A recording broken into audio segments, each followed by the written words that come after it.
Black Star Network is here. Oh, no punches! I'm real revolutionary right now. Support this man, Black Media. He makes sure that our stories are told. Thank you for being the voice of Black America, Roland. Stay black. I love y'all. All momentum we have now, we have to keep this going. The video looks phenomenal. See, there's a difference between Black Star Network and Black-owned media and something like CNN. You can't be Black-owned media and be scared. It's time to be smart. Bring your eyeballs home. You dig?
2023 coming up on Roland Martin Unfiltered, streaming live on the Black Star Network. By now, the world has viewed the 4 heart-wrenching videos showing the moments leading up to the brutal beating death of Tyree Nichols. We will break down the timeline of what happened and the potential legal fallout for the city of Memphis. We talked with the president and executive director of the Lawyers Committee for Civil Rights Under Law and the founder of Black Cops Against Police Brutality. We'll also be speaking with Tennessee State Representative Antonio Parkinson about what the city is doing to ensure that Tyree Nichols gets justice, his family gets justice, and address the critical breakdowns in Memphis law enforcement. Atlanta has faced days of environmental protest over a proposed cop training facility. We are talking about that. Folks, on the show, exactly what is going on with this location, and also how is it going to impact African Americans. The fight for justice for Jalen Lewis, the black man gunned down by Mississippi Capitol Police, continues. His family calls for transparency. His mother and sister will join us to discuss what they are doing to get justice for their loved one. Folks, a lot we'll be breaking down and covering. It's time for us to bring the funk on Roland Martin Unfiltered on the Black Star Network. Let's go. He's got it. Whatever the miss, he's on it. Whatever it is, he's got the scoop, the fact, the find. And when it breaks, he's right on time and it's rolling. Best believe he's knowing. Putting it down from sports to news to politics. With entertainment just for kicks, he's rolling. It's on go, roll, y'all. It's Roland Martin.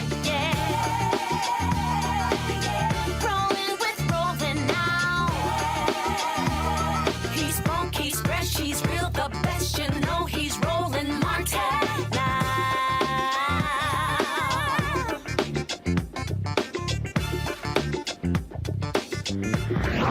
Martin. Before hearing videos of the murder of Tyree Nichols, folks, still is causing people to talk about what took place. It's been 3 days since they were actually released. The Memphis Police Department continues to have fallout. A 6th police officer who was white actually has been taken off of the streets. And remember, 5 of the cops have been charged with second-degree murder. All of them have actually bonded out of jail. And so people have been asking, well, what about that particular white officer? Now, the 2 Shelby County deputies were placed on leave. And remember, 2 Memphis Fire Department employees were relieved of duty pending an investigation into the medical care they provided at the scene. Again, today, the department announced Officer Petition was relieved of duty for using a taser on Nichols before he was brutalized by the various officers. And remember, this same officer yelled, beat his ass. He did not participate in the beating, but again, relieved of duty. It's not been fired. Relieved of duty, folks, it's not the same as firing. So what you continue to see folks demanding accountability. There's still lots more questions to be asked. We've heard that the Memphis Police Department has disbanded the Scorpion unit. First of all, how long was it in place? Who put it in place? Why were there no supervisors? Were there other incidents that we have not heard about? Joining us now is Damon Hewitt, the president and executive director of the Lawyers Committee for Civil Rights Under Law. Also, former police sergeant Dr. DeLacy Davis, founder of Black Cops Against Police Brutality. Glad to have both of you here. I'm going to go to you first, DeLacy, because, look, Memphis has played this from a PR standpoint brilliantly, okay? Fired the cops, indicted, arrested, all those, police chief coming out. But we still don't have the full story. First of all, why was he stopped? That's not been ascertained. That's one. Rumors out there circulating. The family has been knocking down rumors as well. You have that. 2, what role did the police chief play in creating this unit? Who created the Scorpion unit? What was their purpose? Were there other incidents involving this unit? And so I get it. It's real clean. It's real pristine how Memphis is responding, but there still are unanswered questions here. So there are a couple of things. My understanding is that the unit came with the police chief. So when she came from her previous agency, she formed this unit in the response, allegedly, to the community's demands for safety, and it was supposed to bring peace to the neighborhood. So that's that piece of it. Additionally, you're right. There are a lot of questions that aren't there. For example, I a couple of days ago, I talked about the white hand that I saw on a taser. And I've been having this conversation with police officers around the country. Did you see the hand? Because I saw the hand. And so now we know whose hand that was. Additionally, there were officers standing around. There are several policies that were violated. So the question for me is, are the other officers going to be charged for failure to intervene, for failure to render aid, and for failure to report? Because that was an obligation of all the officers on the scene. And then finally, what is the total count of officers who responded? Because either they have transponders in the vehicle, or you could count from the cameras who was there and what cars were there. So all of those questions need to be asked and answered. And so for us, it is not lost that a lot of this has not been brought forward for the community. In fact, I told someone yesterday that this is a story that's growing legs. It's not going to go away. It's going to get bigger because there are a lot of question marks. Damon, as we again continue to examine this, there were issues with this police chief in Atlanta. She was fired in Atlanta. And so there was one city council member, we had him on the show, who voted against her. I want to get him back on the show to find out, what was it that he saw to vote against her. There are things that need to be addressed here because the actions of these cops, that clearly was not the first time they've actually done this type of thing. Well, clearly it wasn't the first time. I don't know the disciplinary records, which is another issue. We need the disciplinary records of all police officers, not just after there's a fatal incident, right?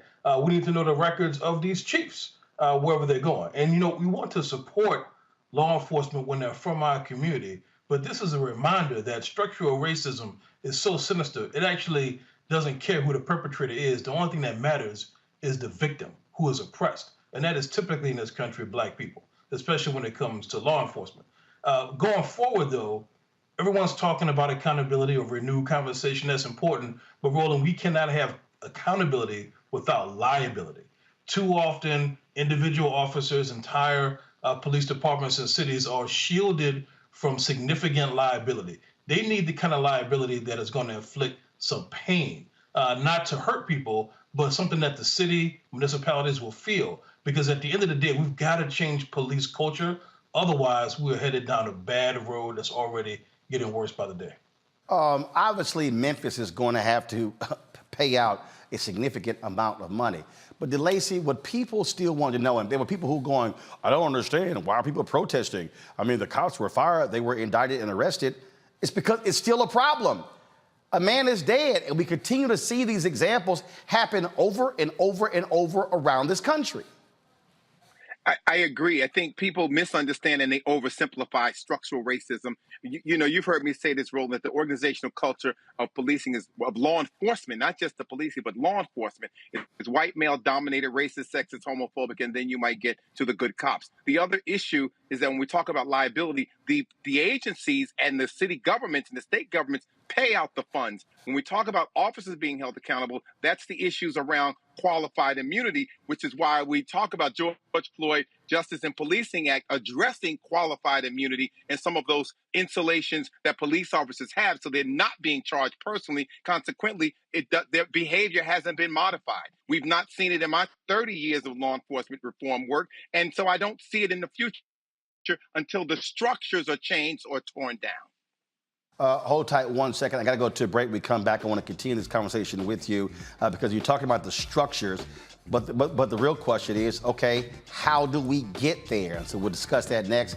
Folks, you're watching Roland Martin Unfiltered on the Black Star Network. Download the Black Star Network app, Apple phone, Android phone, Apple TV, Android TV, Roku, Amazon Fire TV, Xbox One, Samsung Smart TV. Also, we want you to join our Bring the Funk fan club. Folks, this is just, I stopped by the post office today.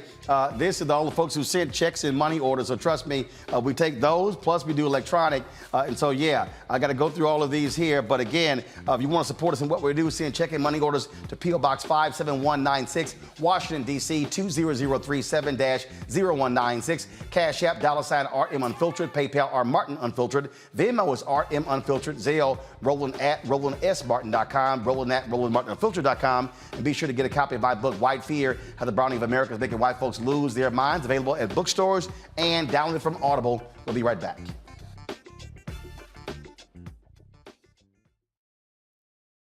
hatred on the streets, a horrific scene, a white nationalist rally that descended into deadly violence. White people are losing their damn minds. As an angry pro-Trump mob storms the U.S. Capitol, we've seen shooting. We're about to see the rise of what I call white minority resistance. We have seen white folks in this country who simply cannot tolerate black folks voting. I think what we're seeing is the inevitable result of violent denial. This is part of American history. Every time that people of color have made progress, whether real or symbolic, there has been what Carol Anderson at Emory University calls white rage as a backlash. This is the rise of the Proud Boys and the Boogaloo Boys. America, there's going to be more of this. Here's all the Proud Boys, Dave. This country is getting increasingly racist in its behaviors and its attitudes because of the fear of white people. The fear that they're taking our jobs, they're taking our resources, they're taking our women. This is white fear.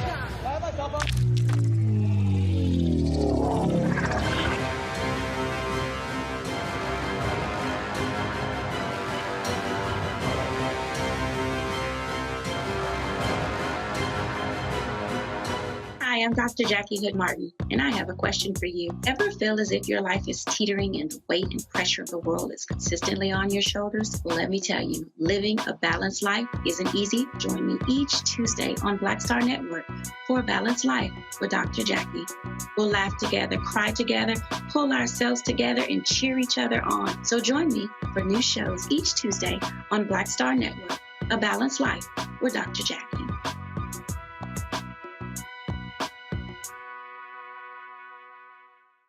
Yo, it's your man Deion Cole from Blackish, and you're watching Roland Martin Unfiltered. Stay woke.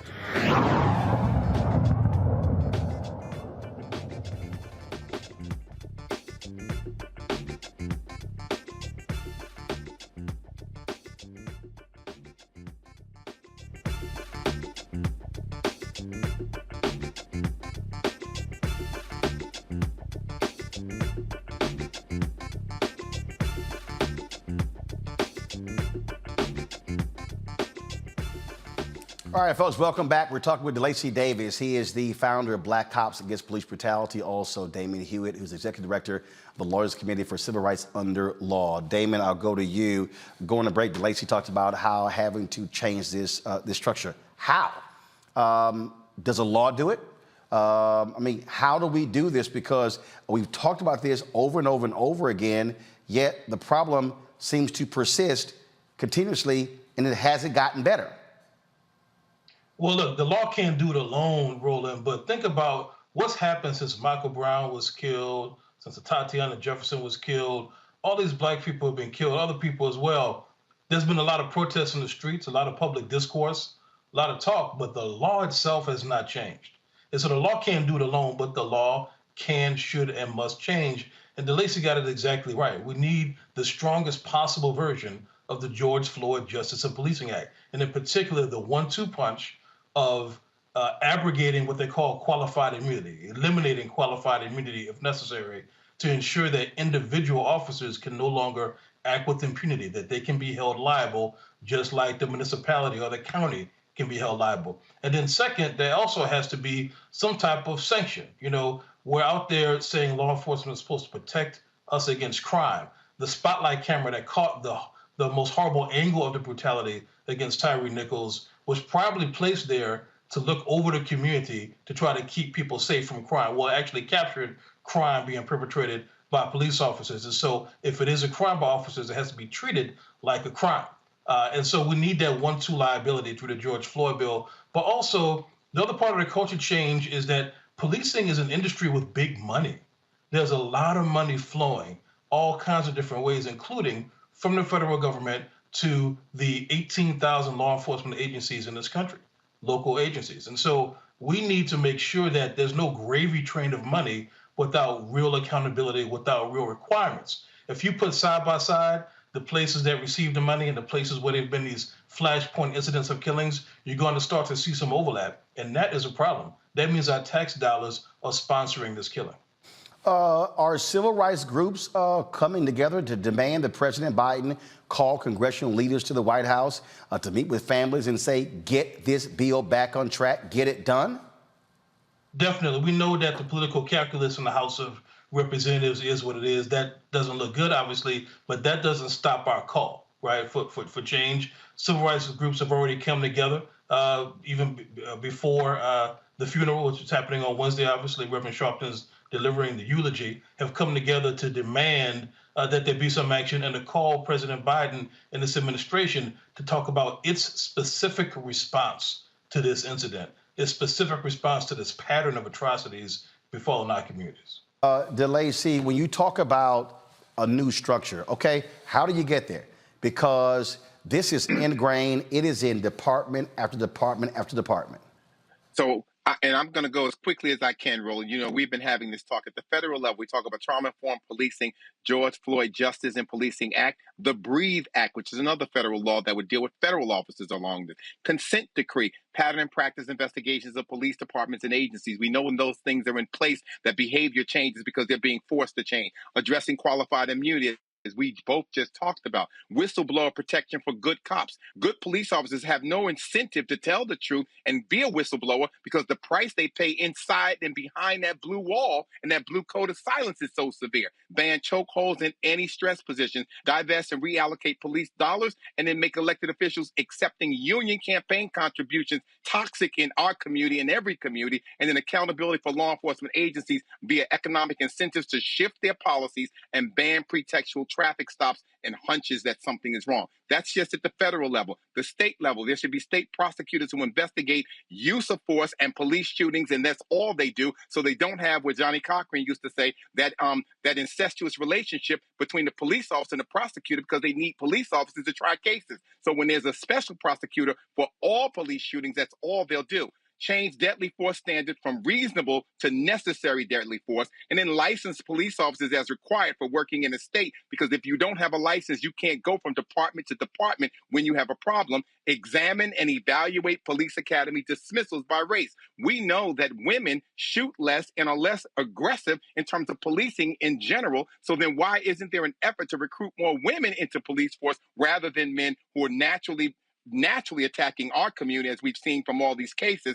And then the other piece is require police officers to provide drivers with written consent to search their cars on traffic stops, as opposed to this alleged "he gave me consent." Then finally, at the local level, civilian oversight with review boards with subpoena power, investigative power that's tied to the police department's budget by percentage, redirect funds to social services, mental health, homelessness prevention, rehab and domestic violence supports, mental health first aid training in the community, use evidence-based strategies to address police community issues, reduce reliance on police officers for social service matters, understand policing, and then bring in violence interrupters, as we've done in Newark, so we don't have police dealing with some of the beefs in the community, or Erica Ford has done with Life Camp in New York and Bed-Stuy, where community leaders are addressing those issues that normally are called out for police, and then remove school resource officers from our schools so our children are not that step closer to having a criminal history that then precludes them from getting jobs in the future, and then residency requirements for police officer candidates, that they must live in the communities where they patrol, because community justice is much stronger than police justice. And Damon, if all that's the case, maybe that money Biden keeps saying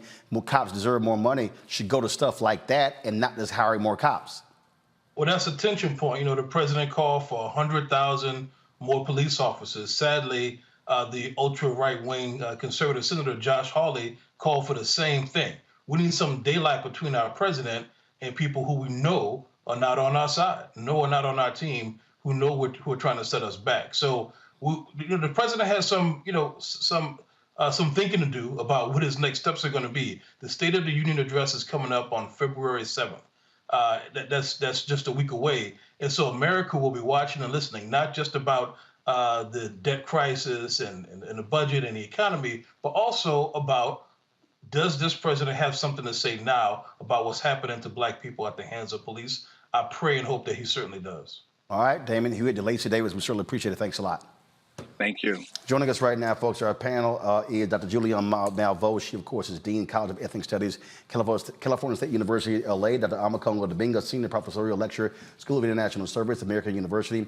Renita Shannon, Georgia State Representative. Renita, I'll start with you. This police chief of Memphis, again, came from Atlanta, where she had issues. And so that needs to be addressed because she brought this unit. Absolutely. And what we need right now is not piecemeal solutions. We are long past the George Floyd Justice and Policing Act. We need big solutions. And thankfully, some cities are moving to some of those solutions that will stop the killing of Black and brown folks at the hands of police. These big solutions look like abolishing police from traffic stops. There are some cities who've already moved to say that traffic stops will not be enforced by police officers carrying a gun, but they will be enforced by traffic officers who are not armed. Automated traffic enforcement. Traffic is where the majority of folks come in contact with police officers. You've had some states take a look at removing police officers from responding to mental health crises. So if you call 911, it is not a police officer that will come out when it's a mental health crisis. Someone who is qualified to deal with mental health issues will come out. And so what we need right now is not a Band-Aid. We do not need piecemeal legislation. And by the way, this does have to be fixed with legislation. We need big solutions that are going to make sure that Black people do not continue to lose their life at the hands of police officers. Those solutions are available, but we have just been told over and over again that they are not possible. But yet and still, we see over the weekend how quickly the Scorpion unit was disbanded after we have been told many, many times that police cannot be defunded or abolished. They can, and we must. Makongo. You know, I was looking up the Scorpion unit, and I read here that it stands for Scorpion, Street Crimes Operation to Restore Peace in Our Neighborhoods. Where the hell did that happen, right? This man weighed over 200 pounds. Mr. Nichols, 145 pounds because, you know, Crohn's disease. These guys are former football players. They brought in people designed to intimidate the community, not to bring peace into the neighborhoods. And the fact of the matter is that the police chief brought this unit with them, and we can applaud her for the actions that she took. But like you said, Roland, this story is, and your guest said, this is not done. They handled the PR stuff from the beginning really well, which probably brought down fewer protests this past weekend. But we need to keep shining the light. The white man who had a taser, the white officer. This is not over. And they need to understand that. And we need to really look at some of the steps that the brother mentioned in terms of some of the solutions, because you hear people like Jim Jordan over the weekend saying, oh, there's not much we can do. These are just bad people. That pressure needs to be put on Biden, because what the other brother said about that disconnect between him and Josh Hawley calling for the same amount of police officers, but Biden's not doing much to talk about limiting funding to these departments that are doing us harm. That's where we could probably be the most effective as it relates to putting pressure on demanding change, given the Congress, the House of Representatives that we have right now. And we need to pay more attention to pressuring Biden in that way. Julian? Makongo has it right about Biden. We really have to, he has let us down. His rhetoric is fine, but why has he not put increased pressure on the Senate to pass the George Floyd Justice and Policing Act? And Renita is also right. That act now is obsolete. It's not enough. It's a step in the right direction, but we need so very much more.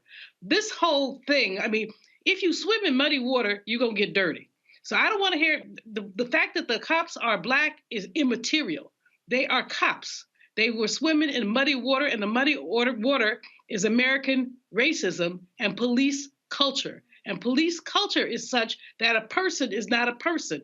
The fact that that person with the white man with the taser was hollering on the side, beat him, using expletives, the number of expletives that were used. And when you think about that young man, small, a slight young man, having 5 officers on top of him, it's just untenable.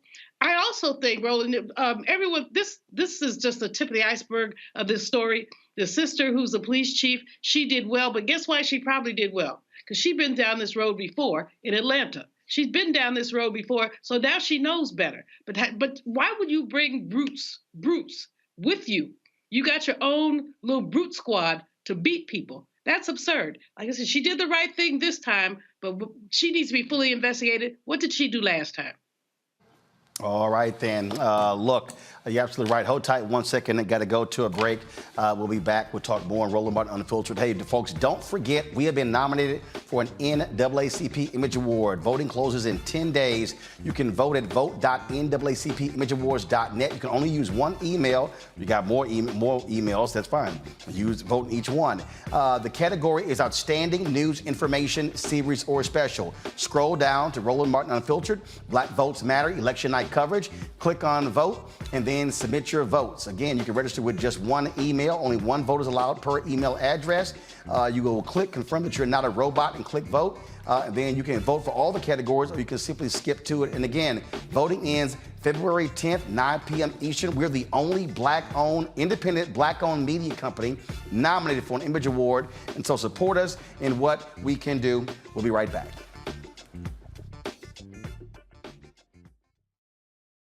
Most people think that these television shows that tell stories about who we are as black men, and then they paint these monolithic portraits of us.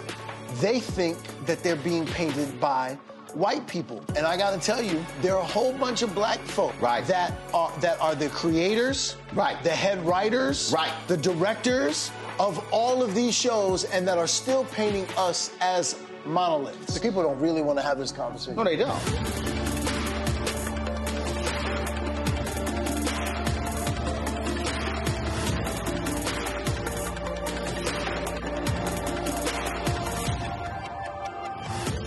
Next on The Black Table with me, Greg Carr.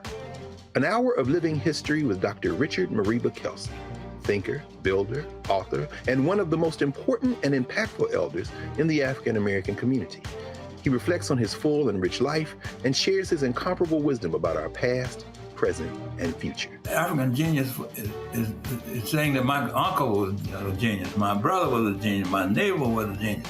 I think we ought to drill that in ourselves and move ahead rather than believing that I got it. That's next on The Black Table, here on the Black Star Network. Hey, I'm Antonique Smith. Hey, I'm Arnaz J. Hi, this is Cheryl Lee Ralph, and you are watching Roland Martin, Unfiltered. I mean, could it be any other way? Really? It's Roland Martin.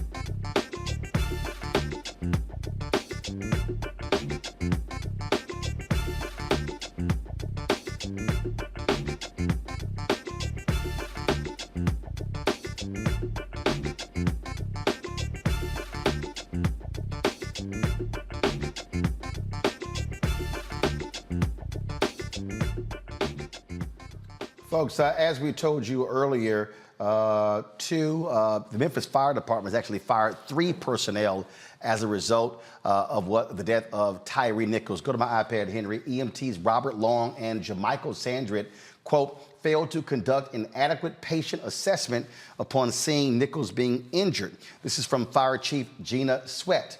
In addition, Michelle Whitaker, a lieutenant in the fire department, drove them to the scene and remained in the vehicle after arriving. She was terminated for violating department policy. So what we have so far is we have 5 Memphis cops who have been fired.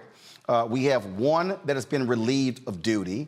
And then we, of course, have had 3 fire officials that have actually been fired as a result. Joining us right now is Representative Antonio Parkinson. He is the chair of the Tennessee Black Caucus. Glad to have you on the show, Representative Parkinson.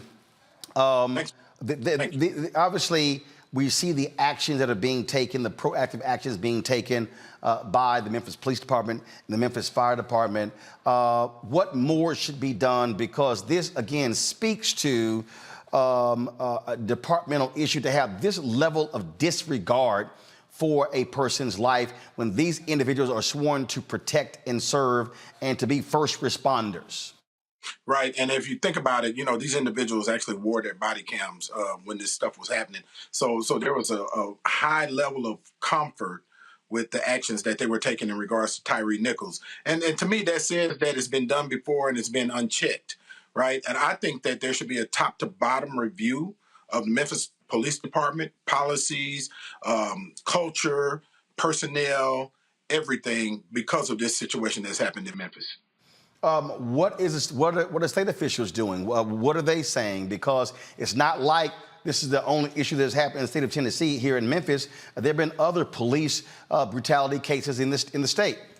Well, I think that everything should be on the table, honestly. But it's interesting, though, because I'm hearing even from my colleagues across the aisle that are saying that they're even open to looking at different policies, laws on everything from qualified immunity to other issues, and some of the things that we left out that we didn't get done with our last session. We were able to put into law duty to intervene, and there's one other, I don't have it in front of me, but that's 2 of the 8 that we were pushing for. So I'm looking forward to, actually, I've opened up a caption for to look at this qualified immunity for the police department, for police officers, and to see what else we can change in state law. But keep in mind, state law already existed for duty to intervene, and none of them intervened. Right, and look. I mean, I think it has to be much stronger, and I just think that Republicans are going to have to stop being so protective of cops. And it's amazing how quiet a lot of them have been. Where are all the Blue Lives Matter people? Well, it's interesting because, again, these black officers are experiencing now that second set of rules. There is no Blue Lives Matter that's going to come to your rescue. There is no GoFundMe that's going to be set up to put millions of dollars in defense money, for your case, because you are not the same. Absolutely. Obviously, people are asking why people out there still protesting. I keep saying they are making light of that. This is a continuing problem, and this is not just some one-off here in Memphis. No, it's an issue of culture within law enforcement across the country, as a matter of fact. But there's something else that needs to be said, too, because you think about this. We're dealing with, as African Americans in Memphis, we're dealing with 2 different issues, right? One issue is the self-hate for black people to black people. These black officers did not see their son, their nephew, their neighbor, their church member in Tyree Nichols as they were killing him, right? The second issue we're dealing with is that of culture. Law enforcement culture. They were operating in a culture that has obviously been unchecked. Now, I want to keep on reminding people about how comfortable these officers were in bragging about the situation when they were explaining it to the sergeant or lieutenant who came on the scene, talking about the situation. He did this, and I hit him with this many pieces, and he still didn't go down. They've been doing this before, because they would not be that comfortable with recording it with their own body cams and talking about it after the situation happened. Indeed. Representative Parkinson, we'll certainly appreciate it. Thank you for joining us. Thanks for having me. Appreciate your platform, brother. Thank you. When we look at, again, the actions taken on Macongo, with these firings, some people will go, oh, hey, that's great, it's wonderful. I mean, it's accountability. That's in this case. We have seen so many other police departments where they're not fired, where the police union protects them, and they pretty much say nothing. And that's pretty much why this case with the officers being black is so interesting, because people want to say, see, there's accountability. We all know, just like the brother from Eastern Africa who killed the white woman from Australia and Minnesota, that the consequences are different when it's black officers. We've seen that time and time again. But furthermore, we also have to be mindful of the fact that, yeah, they have been fired, but we don't know what's going to happen down the road once people start taking their eyes off the ball as it relates to this case. Maybe they might be able to enjoy some of that white cop privilege and go be hired somewhere else. Who knows? This is more of the reason why we have to continue that renewed effort for, even if we're not going to get the George Floyd policing bill right now, we got to keep fighting for it, but making sure we have some type of registry in place where these officers can be held accountable. And we have to understand. And, Roland, when does the narrative start to change as more people get fired who are not black, like this man who was relieved of his duty may eventually be fired. Does the narrative start to change about how we're looking at these officers? Do the police unions start to get more involved because now they start to see that some of their own actual white quote unquote officer brethren are being put in as part of the problem as well? So I think that I'm so glad that we have the Black Star Network here, because we know in about a week and maybe a couple of days after the funeral, many of these networks are not going to be talking about it. But we have to understand it, just like we talked about how the chief of police did a great job for now, but we have to go into a little bit more of the background. We have to keep the investigation going. We have to keep the pressure on, because we can't let people say that this is a kind of one and done deal. The actions that are taken that we approve, we need to make sure that they are happening across the country and that this is not a one-off. Indeed, Julian, the Fraternal Order of Police actually released a statement. They actually did. This is Patrick Yo's national president of the FOP, said they were appalled by the brutal assault. The event, as described to us, does not constitute legitimate police work or a traffic stop gone wrong. This is a criminal assault under the pretext of law. The Memphis Police Department terminated the 5 officers who participated in this heinous act. The district attorney and the Tennessee Bureau of Investigation have completed the investigation, arrested the former officers, and charged them with second-degree murder. Went on to say the criminal encounter should not and does not define the brave men and women of the Memphis Police Department or the more than 800,000 officers who keep our country and communities safe from the kind of violence that occurred in this incident. Yeah, but it's amazing how they don't release a statement on a whole bunch of other cases. That's what I'm talking about. I mean, we deplore what happened. We all do. But we also have to ask this Fraternal Order of Police, where was your statement for George Floyd? I think, although, again, we deplore these officers. However, I think that the FOP would not have released such a statement if it was white officers. They have been very protective of white officers. And so I think we just have to be clear about that. The other thing, you talk about limited qualified immunity. Basically, these suckers, and I did say suckers, need to have their pensions put on the line. If their pensions were on the line, believe me, they would think twice before they jack somebody up like that. I mean, they have nothing, even if they get fired, without a George Floyd type act, they can just move on down some little country town in Tennessee and do the same thing again, go across the border from Memphis to Mississippi, where I'm sure they will be welcomed with open arms. And so, the statement means literally nothing to me.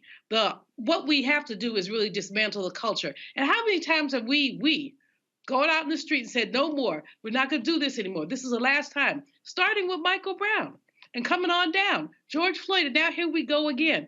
And so we have to be tired of ourselves. We should be tired of our darn selves about continuing to accept this kind of nonsense and have the same old recycled rhetoric, as opposed to really looking at dismantling and making these officers have something on the line. Like I said, take their pension.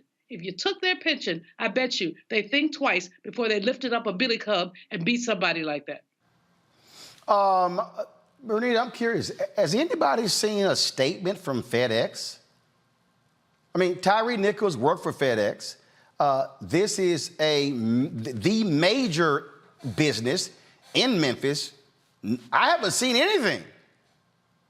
Well, no, I have not seen a statement from FedEx, and I'm not surprised that the FOP released a statement, because this reminds me of what happened when Philando Castile was killed. And many people said, well, the NRA is usually involved in these situations, but when you have a card-carrying member of the NRA, I believe it was Philando Castile who was an NRA member, they had absolutely nothing to say. And so it's two things. It's number one, when are Black people who are acting as the face of white supremacy going to learn that they do not benefit from white supremacy? That's a question to those cops and every other Black person that holds up white supremacy. Secondly, the second thing is that I've been talking about this for years, that it rarely makes a difference, the race of the officer being Black, in reference to the treatment that Black people receive from police officers, because they're operating in a system of white supremacy, and that system tells them that Black lives do not matter. And so if it's going to come down to me or you, they have no problem wasting Black life. And so at the end of the day, it's time for all of us to really stand up and not allow elected officials to come out with piecemeal solutions.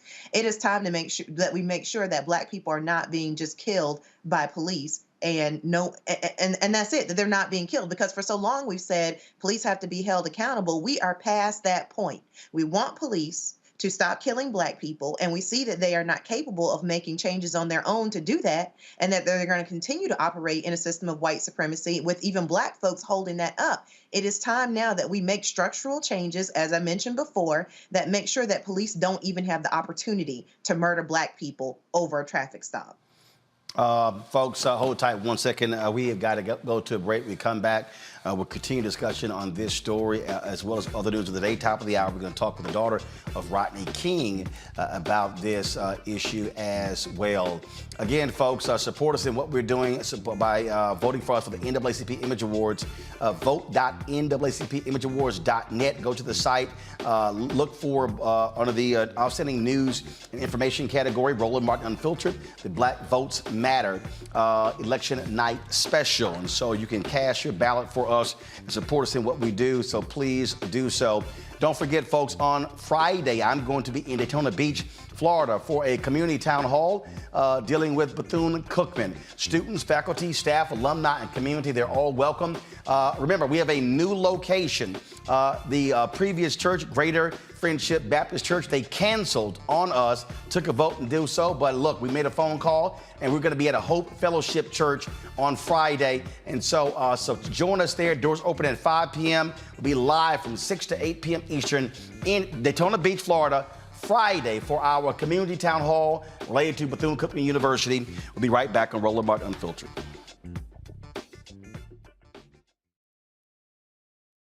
On the next Get Wealthy with me, Deborah Owens, America's Wealth Coach, I'm sure you've heard that saying that the only thing guaranteed is death and taxes. The truth is that the wealthy get wealthier by understanding tax strategy. And that's exactly the conversation that we're going to have on the next Get Wealthy, where you're going to learn wealth hacks that help you turn your wages into wealth. Taxes is one of the largest expenses you ever have. You really got to know how to manage that thing and get that under control so that you can build wealth. That's right here on Get Wealthy, only on Black Star Network. On a next, A Balanced Life with me, Dr. Jackie, a relationship that we have to have. We're often afraid of it and don't like to talk about it. That's right, we're talking about our relationship with money. And here's the thing, our relationship with money oftentimes determines whether we have it or not. The truth is you cannot change what you will not acknowledge. Balancing your relationship with your pocketbook. That's next on A Balanced Life with me, Dr. Jackie, here at Black Star Network. We're all impacted by the culture, whether we know it or not. From politics to music and entertainment, it's a huge part of our lives, and we're going to talk about it every day right here on The Culture with me, Faraji Muhammad, only on the Black Star Network.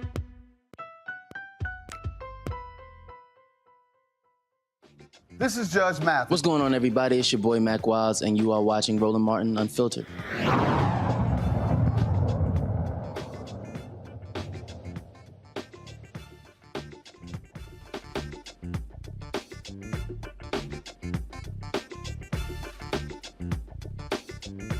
All right, folks, before I move forward, don't forget the Black Star Network can now be seen on Amazon, on the streaming service on Amazon Fire, of course. We're on Amazon Fire TV, but they have Amazon News. And so when you go to Amazon Fire TV and you go to their television grid, Black Star Network is right there, along with CNN, MSNBC, and the other news networks. And so that's our 24-hour streaming channel. In addition, if you have Alexa in your home, you can just simply say, Alexa, play news from Black Star Network, and it will actually play you the audio of the Black Star Network. So if you have the Amazon Fire TV, go to the Amazon News section, and you can actually watch the 24-hour streaming channel of the Black Star Network. You can watch this show show, in addition to the other shows, the other content, the live events that we stream, the news conferences and protests, things along those lines. So all of that stuff is available, again, on the Amazon Fire TV, Amazon News on Amazon Fire TV, and we'll have an announcement later on the other platforms of Amazon News that we'll be on as well. Folks, the attorney for the family of Tyree Nichols, they have released a statement with regards to the Memphis Police Department relieving one of the officers relieving him of duty. Please pull that statement up, folks, so I can read that. This is the statement right here. Y'all got it? Let's go. Let's pull it up, please. It says the news today from Memphis officials that Officer Preston Hemphill was reportedly relieved of duty weeks ago, but not yet terminated or charged is extremely disappointing. Why is his identity and the role he played in Tyree's death just now coming to light? We have asked from the beginning that the Memphis Police Department be transparent with the family and the community. This news seems to indicate that they haven't risen to the occasion. It certainly begs the question why the white officer involved in this brutal attack was shielded and protected from the public eye and to date from sufficient discipline and accountability. The Memphis Police Department owes us all answers. Julian, the family of Tyre Nichols was asking that question all over the weekend. They were saying, hey, what about this white cop? And it was really only because of that outrage over the weekend that this happened today. They've known about this cop for quite some time. He jumped out of the car. He fired the taser. He is captured on audio saying, I hope y'all stomp his ass. Exactly. And so I'm wondering why this guy gets different treatment than the 5 black officers got. The utterance, I hope you stomp him, that in and of itself ought to be enough to get his behind fired. Not to mention so many other things. But, you know, Roland, the theme this Black History Month is resistance. And I have to really just lift up Tyree's parents, especially that mother. They have, you know, they could easily have said, oh, well, she has been fierce and asking questions. The family has been fierce in asking questions. And this is a very appropriate question. Why is this white boy getting a break? And the answer is because he's a white boy, because it's acceptable for white people to beat black people. And so we have to, I mean, this whole thing is so disgusting. But what's even more disgusting is these 5 and then this little one are the tip of the iceberg. I want to know who all was there and what all their role was. There had to be more than those 5 or 6 there. There were others. Who were they? What did they do? And if there was a duty to intervene, then those who did not intervene, they too need to be fired. Renita? It's just so sad because Black people are always put in the position to get their own accountability and to have to do their own detective work. As you mentioned before, and I don't know from what you saw, but I saw on Twitter that Black people collectively across the nation looked at that video and saw that there were white hands involved and there were other people beyond the 5 officers who were charged, who were a part of this incident. And people started saying on Twitter, what about this other person who was involved? They should all be, you know, fired. They should all be held accountable. And it was Black people's voices that lifted up getting this additional white officer fired. Why do we have to do that? If the police chief was on her job, why didn't she, you know, proactively bring up the fact or, you know, publicly that this officer should be charged as well? I mean, there are so many people in the process who could have relieved Black America from having to do our own detective work that it is just so sad. But we know what the answer is. It's white supremacy. He wasn't charged because he's white. Period, point blank. As folks said in Makongo, there were other police officers who were there on the scene. And again, there should be, as DeLacy said, a top to bottom investigation. The police chief said that's the case, but you got to answer the question, can you trust this police department to do the investigation? I think the answer is clearly no, and it's been no from the beginning. And again, some good actions were taken in the beginning, but without proper oversight, it goes to what Renita was saying. I mean, we really have to be the oversight. We can't expect the DOJ will probably get involved at some point, but after how long? Well, what else will be missed? And this is the case with Ahmaud Arbery, with the this is not a police-related issue, but the sister who was killed on vacation with her friends. So many times we in social media are the ones speaking up, calling attention to this. Even going back to Trayvon Martin with Zimmerman, who was not a cop, but we raised the awareness that led to the arrest. And we just have to make sure that we don't stop doing that, because we can't say, well, just because there's Black person involved, Black leadership and so on and so forth, that it's going to be taken care of. As we have said, all of us have said so many times, it's not about Black people versus white cops. It's about Black versus blue. And it doesn't matter what the uniform, who's wearing the uniform, this blue wall of silence and this blue lack of care for our community has always been the issue. And I want to also say that as we're looking at going up, firing these people and make sure, as Dr. Malveaux said, hitting their pensions, we also got to look at this aspect of insurance and liability and making sure that these police departments have insurance policies, that they are the ones who are paying when these cases are judged in our favor, as opposed to having the taxpayers pay for this. We're watching these deaths, we're watching our communities get destroyed, we're dealing with our own trauma, and then we're the ones who got to come out of pocket. These other groups, professions like medical professions and the like, they have liability in case they mess up somebody's life. Anybody who has the power to take somebody's life in their job should have to pay for it and be accountable. And that will also go towards making sure that these police are doing better work to check themselves before they try to take us out. The thing here, again, we talk about these investigations of these police departments, but what's important is what happens after that.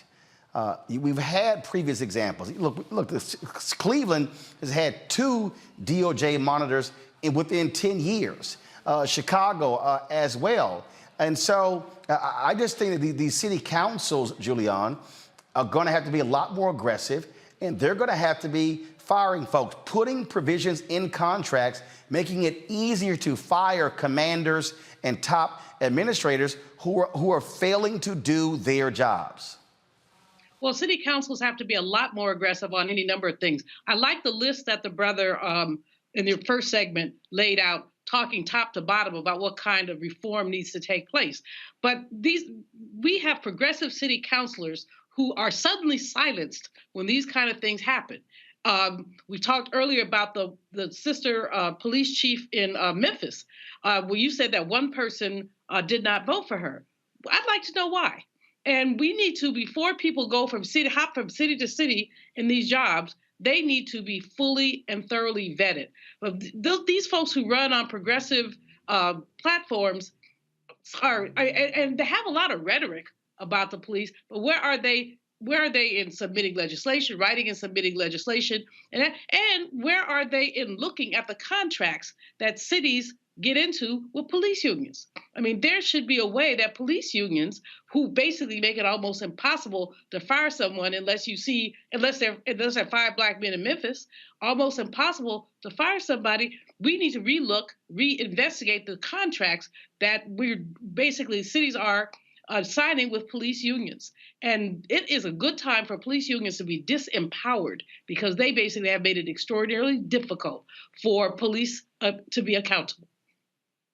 I want to just share something. I just posted this on social media, and I just want to share this with our folks, because it's really interesting when you see something. So we were on the air live on Friday, and of course, as we were broadcasting, we then at the top of the hour, 7 o'clock hour, we began to show the video of the Tyree Nichols beating. And so at that time, we were live on Facebook. And so go to my iPad, please. So at the time, 319 people were watching us broadcast on Friday, 319. Well, within a matter of minutes on YouTube, at the time on YouTube, we had approximately, about 4,500 watching. It jumped to 27,000 on YouTube. Guess what it jumped to on Facebook? 324. The reality is, I just wanted to throw this out there, Renita. The reality is, Facebook is deliberately limiting and suppressing Black content. I've got 1.3 million followers on YouTube. There is no way in hell a major news story like this can happen and we increase by 5. Yet on YouTube, we go from 4,500 to actually went to 29,000 on YouTube. They are absolutely deliberately suppressing black content creators. I absolutely believe it, and Twitter is also doing the same. I have an anonymous account on Twitter in addition to my verified account, and on that anonymous account, I don't really follow anybody, and that account constantly suggests to me that I follow conservatives, and it shows me tweets from conservatives, and it really shows me a lot of right-wing content. And so to your point, Facebook, Twitter, most of these programs are suppressing black content and suppressing black issues because they know that we are all in collective agreement that well, most of us are talking about the fact that we need to break white supremacy, and they know that that includes them. And so I think that that is a lot of the reason why black voices who are speaking the truth, that is a lot of the reason why black content is being suppressed. They know that we are coming after them as well. And let's add to that Facebook is going to be allowing Donald Trump back on to its platform in the coming days as well. So at the same time that they are reducing exposure to our own content, they're allowing the chief white supremacist to get back on that platform, to use that platform to raise millions of dollars as he goes into his campaign. And they're also letting other people who are involved in the insurrection who have not been incarcerated yet back on. So it's a double-edged sword that we keep having to call them out on as well. And so I'm glad you raised that, because if we don't keep calling them out, nobody's going to recognize it. So they're taking our content down while allowing these guys to be up and get more views and raise more money. The hypocrisy is glaring. And just so y'all know, right now, there are 5,200 people watching on our YouTube channel, 158 on Facebook. And we have more followers on Facebook than we do on YouTube. We crossed 1 million on YouTube. We got 1.3 million on Facebook. They are suppressing black content. Folks, that's why you should download the Black Star Network app. We control that. And so every single one of you, even on YouTube, should download the Black Star Network app, Apple phone, Android phone, Apple TV, Android TV, Roku, Amazon Fire TV, Xbox One, Samsung Smart TV. Coming up next, we'll talk with the daughter of Rodney King. Back in a moment.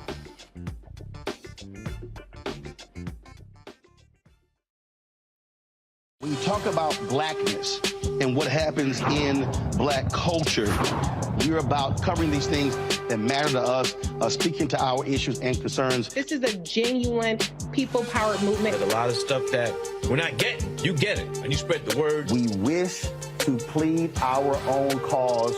Too long have others spoken for us. We cannot tell our own story if we can't pay for it. This is about covering us. Invest in black-owned media. Your dollars matter. We don't have to keep asking them to cover our stuff. So please support us in what we do, folks. We want to hit 2,000 people, $50 this month, raise $100,000. We're behind 100,000, so we want to hit that. Y'all money makes this possible. Check some money orders. Go to P.O. Box 57196, Washington, D.C. 20037-0196. The Cash App is $RM Unfiltered. PayPal is R Martin Unfiltered. Venmo is RM Unfiltered. Zelle is Roland@RolandSMartin.com. Black Star Network is here. Oh, no punch! I'm real revolutionary right now. Thank you for being the voice of Black America. All momentum we have now, we have to keep this going. The video looks phenomenal. See, this difference between Black Star Network and black-owned media and something like CNN. You can't be black-owned media and be scared. It's time to be smart. Bring your eyeballs home. You dig? Pull up a chair. Take your seat. The Black Tape with me, Dr. Greg Carr, here on the Black Star Network. Every week, we'll take a deeper dive into the world we're living in. Join the conversation only on the Black Star Network. Hi, I'm Amber Stevens-West from The Carmichael Show. Hi, my name is LaToya Luckett, and you're watching Roland Martin Unfiltered.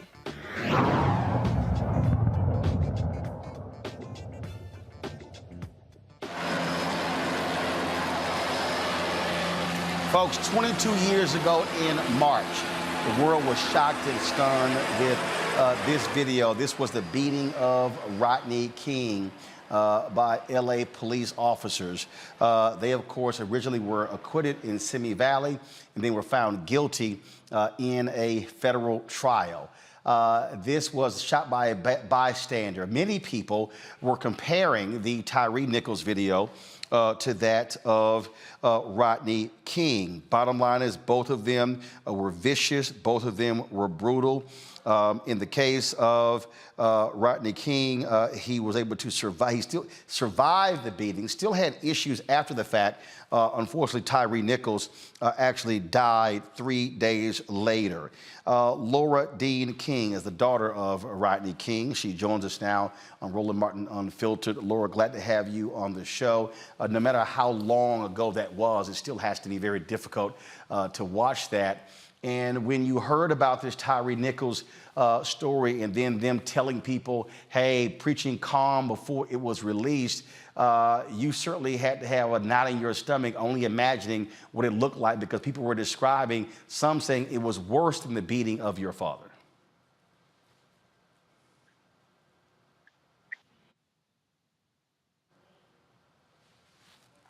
Can you hear me? Absolutely. Go ahead. I definitely think it was traumatic. Like you say, knots.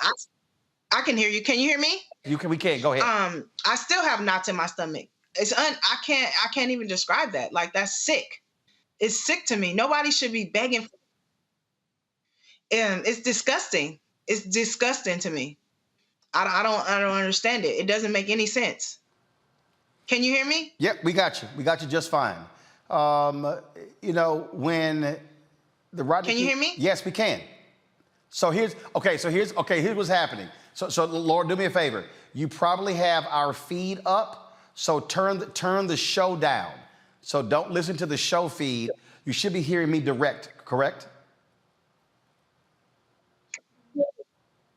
All right, so let's do this here. I need y'all to communicate with her. Have her turn the show feed off. She's probably listening to the delay, and that's why she's hearing me on the delay. So Laura, are you listening? So can you hear me now? All right, y'all saw that again. So the reason she's probably listening to me, she's probably listening to watching the show, and there's a delay. So she needs to be listening to me direct. I need y'all to fix that and get back with me. I'll bring my panel back in, and Julian. Again, so folks were saying, oh my goodness, this is worse than the Rodney King video. At the end of the day, beatings all are horrific, especially when this young man dies 3 days later. That photo of him in the hospital bed, tubes connected to his body. Again, he's beaten in January. He dies 3 days later.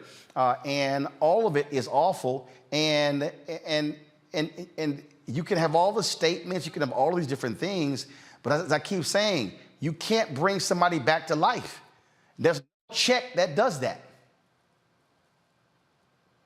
I was in my office Friday watching the thing, and just at some point I wasn't conscious. You know, I'm a hard nut to crack, but I looked up and felt myself crying, just tears rolling down my face at just the brutality, the extreme brutality of this. This was not a got hit one time. This was sustained brutality, sustained. And nobody surrounding it, which does make it similar to Rodney King, nobody surrounding, and it was more than those 5 or those 6. No one said, stop it, y'all. You know, nobody. The man could not even stand up. He was basically using the car as a support for himself. So you're right, you can't bring anybody back. We are too familiar with these beatings. Roland, you know, so many things came to my mind when I watched the video, but one of the things that came to my mind was the beating of Fannie Lou Hamer. And if you remember when she was arrested in Winona, Mississippi, after going to voter registration activity, she was arrested, she was taken to jail, and 2 Black inmates were forced to beat her. 2 Black inmates were given those billy club things and forced, or I think it was a metal bar, I'm not sure. Whatever they did, they beat the woman to the point that she lost her eye. And all these people want to talk about race. I mean, structural racism, yes, but these were Black people. This was an elderly woman. She was in her 50s, and they just beat the you-know-what out of her. And, you know, so Again, if you swim in muddy water, you're going to get dirty. And there's a whole lot of dirty Black folks, especially Black cops out there. We have Laura back. Laura, can you hear me now? I do. I can hear you. There we go. All right. So you were talking about, again, watching this video and again having to relive what took place 22 years ago. And so many people, again, people were talking about, oh, this watershed moment, the riots took place, oh, we're going to see these changes. But the fact of the matter is, 22 years later, we're having the same conversation, different city, but same situation with cops brutalizing citizens. Right. It's very disgusting. It's very disgusting. And obviously, we need to do something different. We need to reconstruct, because it's 32 years later and we're still in the same situation. The only difference is hashtags and clear videos. That's it. That's it. As much as I want to be hopeful, and then there's another hashtag. So it's like, and people wonder we're angry, and why we're angry, why we're frustrated. If you watch your dad, your mom, imagine if that was you. Even if they weren't Black, I'd still feel the same way. But guess what? I'm affected. I'm Black. I watched my dad. He had permanent brain damage. And they accused him, like this gentleman, of having things in his system. I can't speak for any time after that. And I'll say my dad is sinned and he fell short and he wasn't perfect, but he was a daddy. He was a daddy, and he had to conduct himself with permanent brain damage after that. Do you know how that feels for a Black man to already know that people don't like you and to try to conduct yourself? It's not cool. It's not. We should not be here. And you wonder where pain comes from. This is painful. This is painful. My sisters and myself and my grandma, my whole family and his friends have to keep reliving this. That does not feel good. What's normal? That was one of the last things I took notes on. I wonder why I took notes. The last conversation I had on the telephone with my dad, this is why. He said, find your own normal. And I know why. Because if you don't, look how many Rodney Kings, George Floyds are probably out there, and we look, oh, they have mental illness. No, this probably happened to them, and they never came back. Or it wasn't videoed. So here we are. It doesn't make sense. We should not be here. It is, and you're right, I totally misspoke. Yeah, it was 32 years, and in that 32-year time span, it has just been case after case. The settlements have gotten higher and higher and higher, and it seems as if in America, the whole attitude is, look, just cut a check, that'll fix all the problems. Right. And never mind all the fees that come after that, because half of it got to go to the attorneys. If they have kids, all of it got to go. My dad it's not what you think. It's not all glitz and glamour. It's not. And that can't replace a life. And people often say, I hope justice is served. In this case, no case, justice is never served because the person's never here again. In this case, his mom, imagine you have to live your whole life and you replaying that conversation of him yelling for her name. That makes me sick to my stomach. I have a 3-year-old son. I'm sick. I am sick. Nobody deserves that. Let alone that man, what was he, 140? Those officers were heavy. It doesn't matter the size. It takes that many people. And then they kept yelling out things. He was following their orders. I feel they were yelling out things so they can, excuse the video so that people can think he was resistant. He wasn't. He kept saying, I'm laying down. How do you stop? My question is, like with my dad, how do you tell somebody you're tasing, stop moving, stop this, that? Are you kidding me? Is this a joke? And you wonder why people are angry. This is upsetting for me. I haven't slept. This is not right. It's not right. And we're supposed to go out right now. I got to feed my kids. I'm supposed to go out with hey, how's it going, neighbor? No, I'm not good. We're not good. Even if it wasn't my sisters, myself, and my family, nobody of any color should be good with this. That particular point right there, your dad passed away at the age of 47. Tyree Nichols, very young man. Look, Black men deserve to live as long as other people. They do. They do. And lives are being cut short because of police brutality. Absolutely. I 100% agree with you. And obviously what we're doing is not working. So what's next? What do we do? Come on. Because this is getting old. I am physically, emotionally, everything you could think of. I'm tired. We have so much we can be pouring into. This should not be it. They need more mental evaluations. Obviously, these people are not well. They're not well. So for you to do that and then go on with your day like, something is wrong. Something is wrong. And if you watch this video and you're not affected, your stomach doesn't hurt, something is wrong with you too. Indeed. It is, again, painful to deal with, Laura. We appreciate you joining us, and all we can do is keep giving these folks hell and making changes to this system. Amen. Thank you guys so much for having me. I really appreciate it. Appreciate it. Take care. And folks, she makes a great point. Cheryl Dorsey, we've often had her on the show. Hopefully we'll have her on tomorrow or Wednesday. She's been on the networks talking about the need for these cops to have, she said the only time they get any mental evaluation is when they're in the academy. That needs to be constant, frankly, every 2 or 3 years. Former Congressman Tim Ryan was on Bill Maher on Friday talking about, how these cops, they're under so much stress and duress. In fact, see if y'all can find that clip. I want to play it because I want our panel to talk about this here. Frankly, what Bill Maher had to say on the show was bullshit, and so did Tim Ryan, because I'm tired of hearing all this sort of stuff. They're under stress. No, beating the hell out of people has nothing to do with stress. That has to do with you being a violent individual. That's what it has to do with. And so we'll discuss that next right here on Roland Martin Unfiltered on the Black Star Network with our continuing coverage of the beating death of Tyree Nichols. Back in a moment.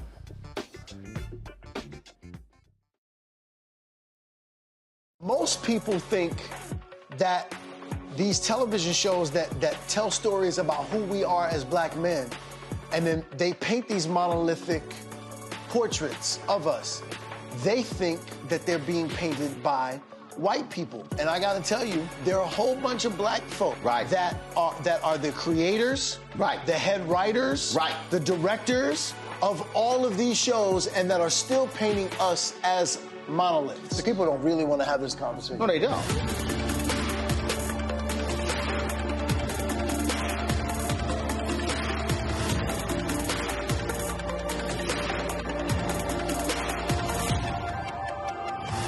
On the next Get Wealthy with me, Deborah Owens, America's Wealth Coach, I'm sure you've heard that saying that the only thing guaranteed is death and taxes. The truth is that the wealthy get wealthier by understanding tax strategy. And that's exactly the conversation that we're going to have on the next Get Wealthy, where you're going to learn wealth hacks that help you turn your wages into wealth. Taxes is one of the largest expenses you ever have. You really got to know how to manage that thing and get that under control so that you can build wealth. That's right here on Get Wealthy, only on Black Star Network. We're all impacted by the culture, whether we know it or not. From politics to music and entertainment, it's a huge part of our lives, and we're going to talk about it every day right here on The Culture with me, Faraji Muhammad, only on the Black Star Network. Hi, everybody. This is Jonathan Nelson. Hi, this is Cheryl Lee Ralph, and you are watching Roland Martin Unfiltered.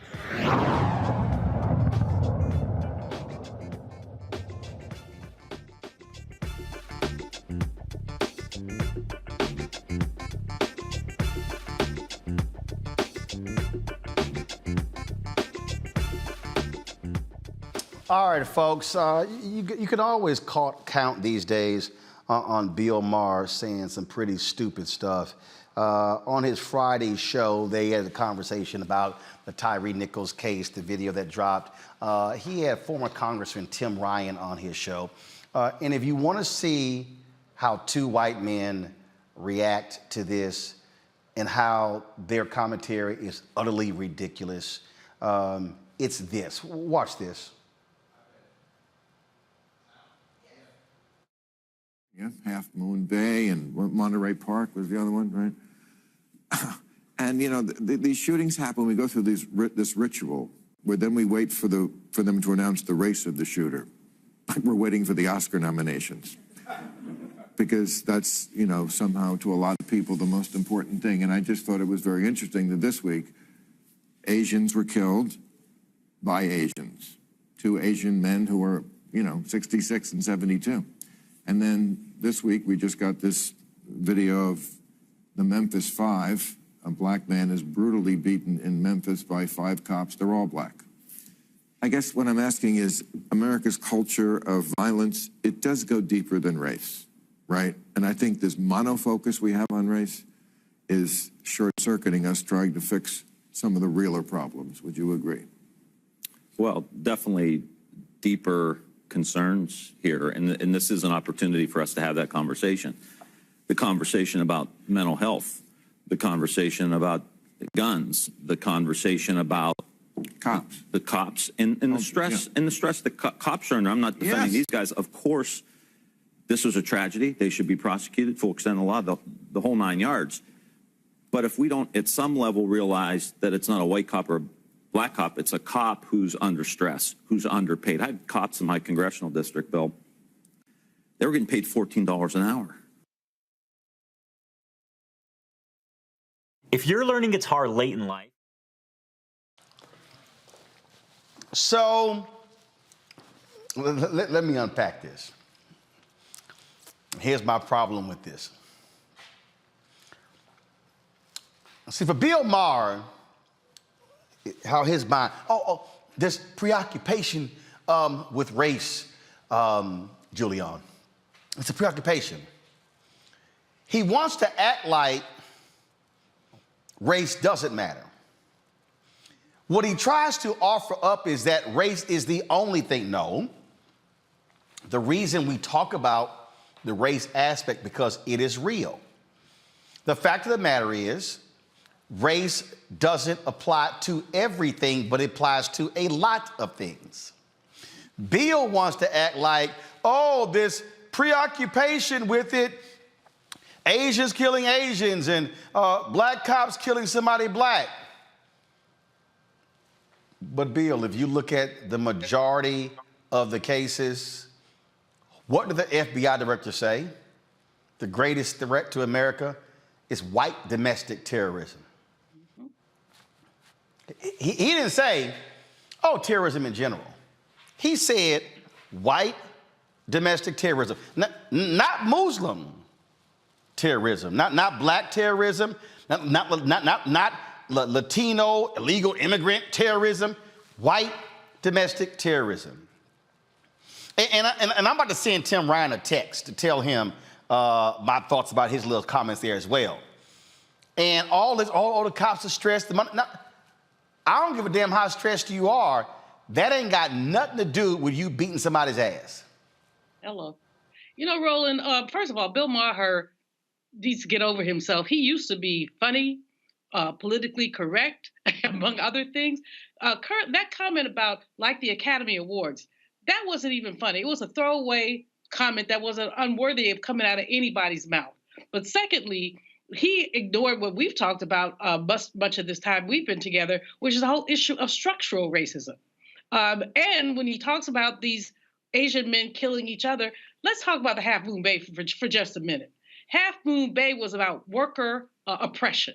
This was a man who was making little or nothing and being asked to pay $100 for some piece of equipment they alleged that he had damaged. So, you know, these are people making damn near the minimum wage, and you want them to pay $100 for something that they may or may not have damaged. Yeah, he lost it and he killed people, but let's not, this was not about race. This was about predatory capitalism. Now, the other one, I'm not going to get there, but there are some other issues there as well. But the bottom line with Bill Maher is that he's too glib for his own good.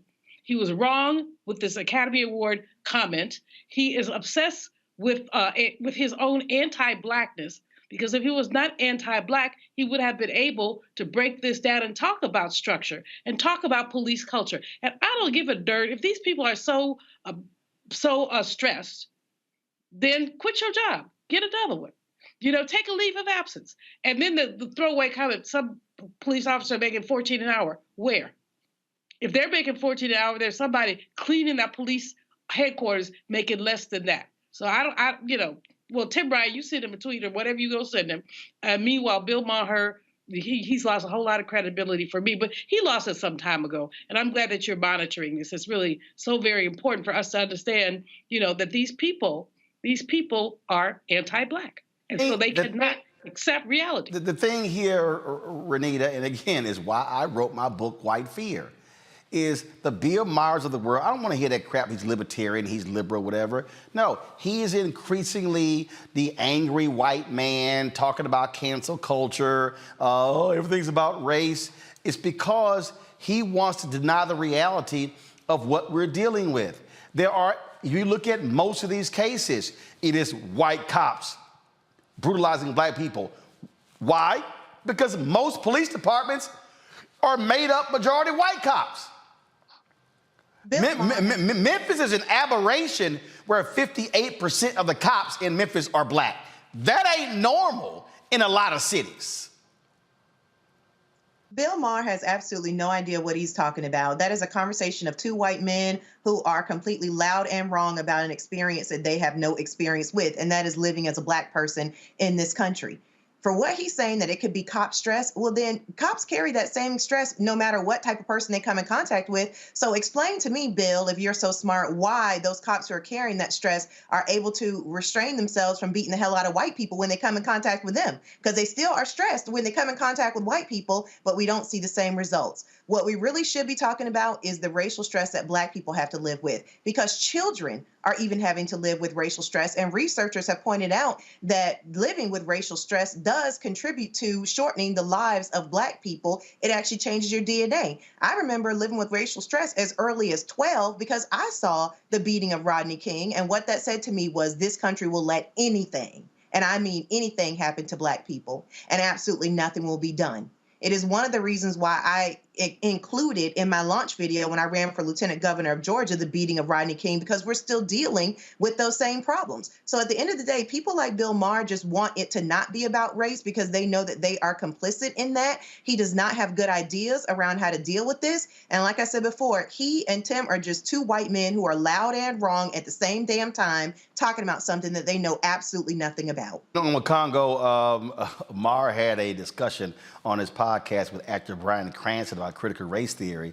And Cranston, frankly, had to check him on this. I'm gonna play, it's a 14-minute clip. I'm not gonna play all of it. But it's a perfect example of what you hear coming from him. And then what Maher will do is certain folks who he will have on who he knows are not going to push him on that. And y'all keep in mind, I've done Bill Maher's show one time, October 2014.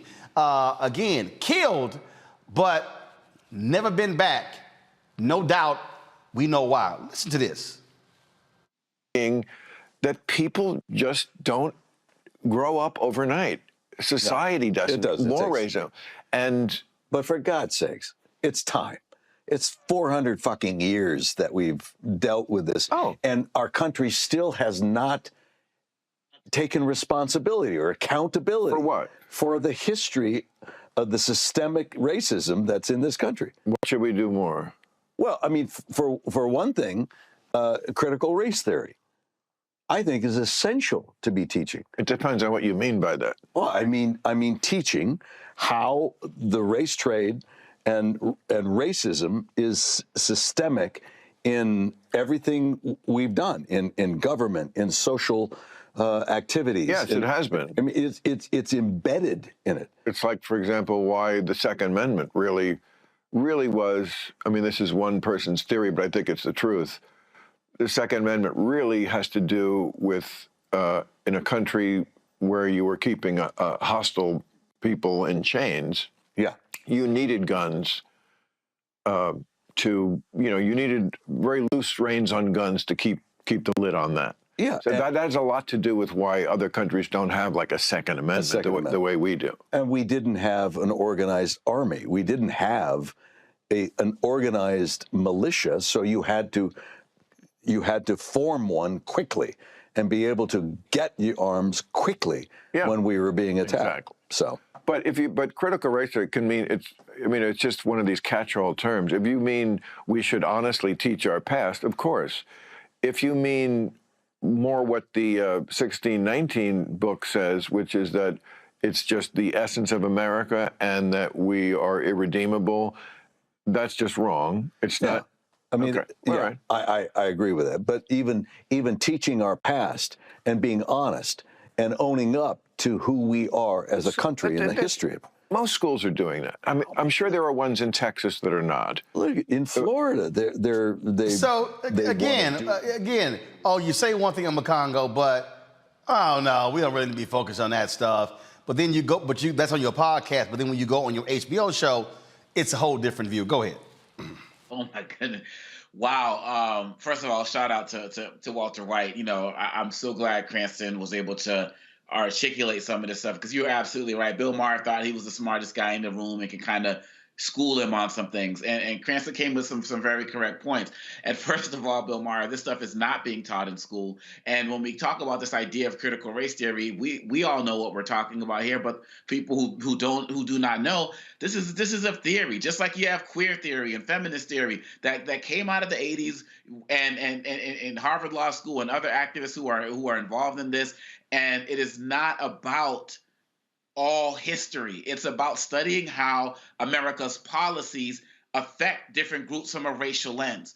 And people use that as an umbrella to get rid of everything relating to Black and brown history in our school. Now, getting back to Bill Maher and the police, we have to understand that when we're talking about these police and being tired and so on and so forth, Renita is absolutely on point. They seem to only be, quote unquote, tired and exhausted when they get to our community, because they're not beating down other people at the same rate that they're doing what's happening in our community. And this idea about, their stress, get another job. I believe that just as we get pulled over, if there's a car accident of some sort, we get a breathalyzer test, why aren't these officers being drug tested to see what kind of things that they're on when they're committing these types of acts? These guys are not committing these acts because of stress. They're committing these acts because of hate, and many of them are wired to do this. I remember a teacher who once said she went down to the police department to check on her former students, and she thought that a lot of the students who were bullies in school were going to be the cops. You know what she said? The people who I saw became cops were the people who were bullied. Yep. And those were the people who put on that uniform so that they can get out there and exercise that power. And people need to understand that. Got to go to a break. We come back. A family in Mississippi continues to demand answers about their family member being shot and killed by white Capitol police officers in Mississippi. You're watching Roland Martin Unfiltered on the Black Star Network.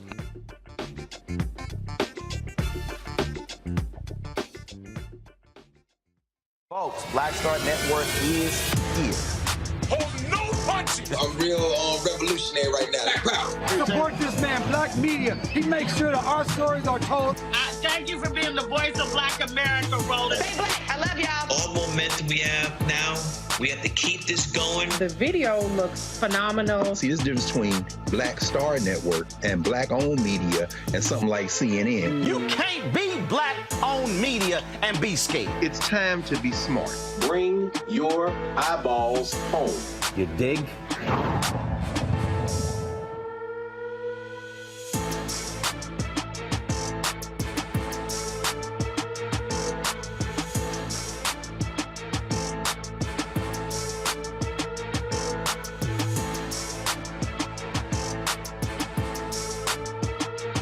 Deborah Owens, America's Wealth Coach, and my new show, Get Wealthy, focuses on the things that your financial advisor and bank isn't telling you, but you absolutely need to know.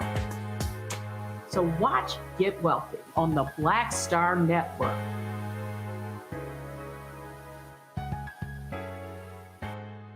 On a next, A Balanced Life with me, Dr. Jackie, a relationship that we have to have. We're often afraid of it and don't like to talk about it. That's right, we're talking about our relationship with money.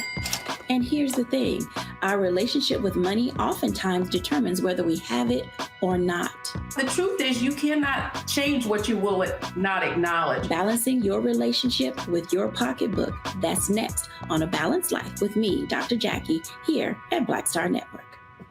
This is Judge Mathis. What's going on, everybody? It's your boy, Mac Wiles, and you are watching Roland Martin Unfiltered.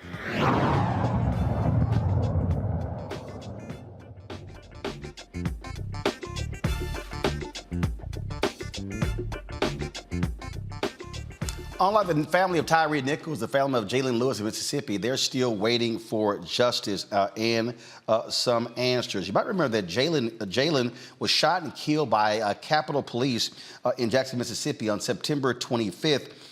doing another so-called routine traffic stop. Bullet holes in his vehicle show officers shot Jaylen while he was still inside with the window up. The unidentified officers were placed on leave immediately after the incident. The Mississippi Bureau of Investigation is handling the investigation. Jaylen's mother, Arkila, and sisters Unisha and Alexis join us right now. So, all right, there's an investigation. This is September, okay? October, November, December, January. We're now 4 months. Still nothing?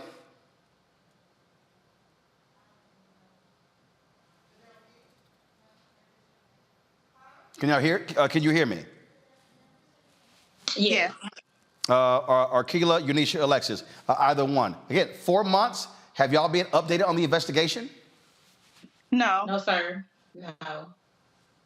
Nothing. When was the last time you heard from Mississippi Bureau of Investigation? No one has contacted us at all. No one. At all? We haven't heard anything. No, sir. So y'all have no idea what the state of the investigation is? No. When contacting them, what do they say? Well, we've been trying to contact them. They really haven't been answering their phones. And all of a sudden, I guess they've gotten a little heat on them due to other people emailing and calling.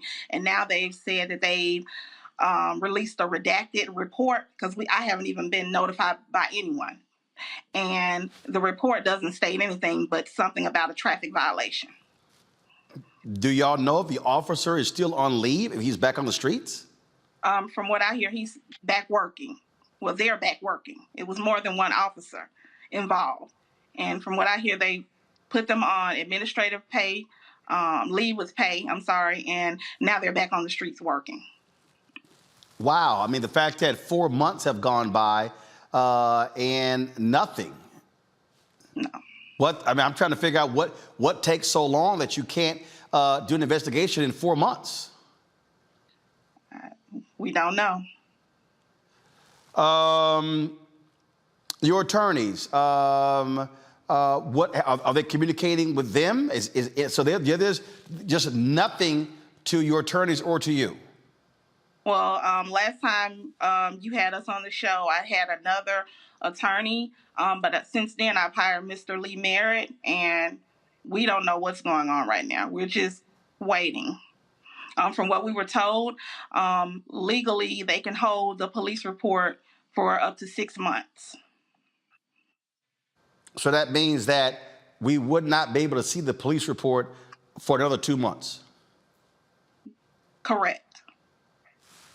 Wow. It is just strange, again, it's taking this long, and there's nothing that they actually will say to you and the family. No, nothing. What are you asking for the public to do? What do you want folks to do? Just, I don't know, email people in Jackson if you can, try to reach out. Is there a particular email or phone number people should be reaching out to? Well, I do have a petition that they can sign. I don't have the emails and all the stuff in front of me, but I do have a petition for my son. It's change.org/Jalen Lewis. If they can go on there, because it seems like that has been putting more heat on them to do something, because like I said, we didn't even get a redacted report. We just got that because there's been a lot of emails and calls made to these offices and these people.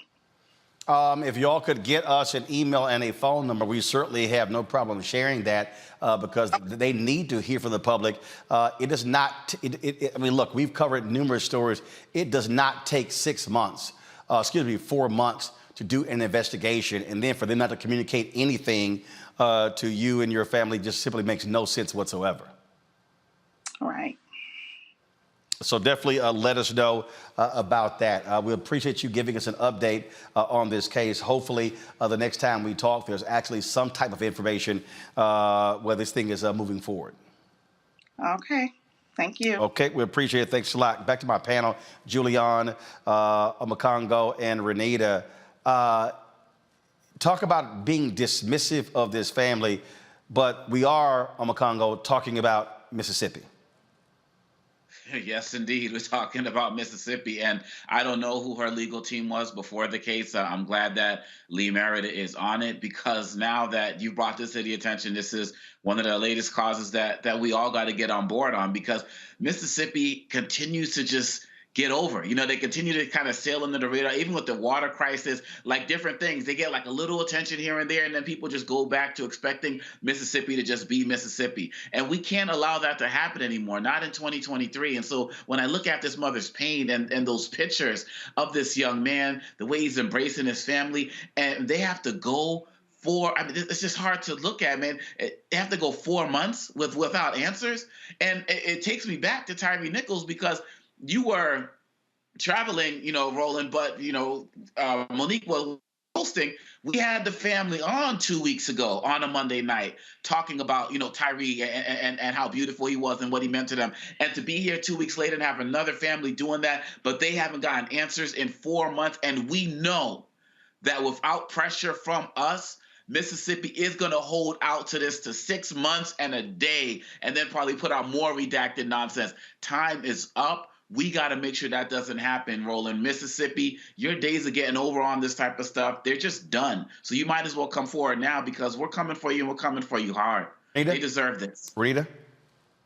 I looked into this case, and what I found is that this is actually the third shooting by Mississippi Capitol Police in just a month and a half. So this is a systemic issue, as we know, as we have been talking about on this show. And once again, we see a traffic stop turns into a deadly encounter for a Black man. Police need to be removed from traffic stops, and that is what the public should be demanding of their elected officials. And there is precedent for this. You have other countries where traffic enforcement is dealt with folks who are not armed, but they are basically traffic officers. Even in this country, if you run a toll booth, a police officer does not run you down to pay your toll. You get a ticket in the mail, and they've taken a picture of your license plate. So we need to demand big solutions to make sure that we are ensuring that nobody ever again dies because of a traffic stop in this country.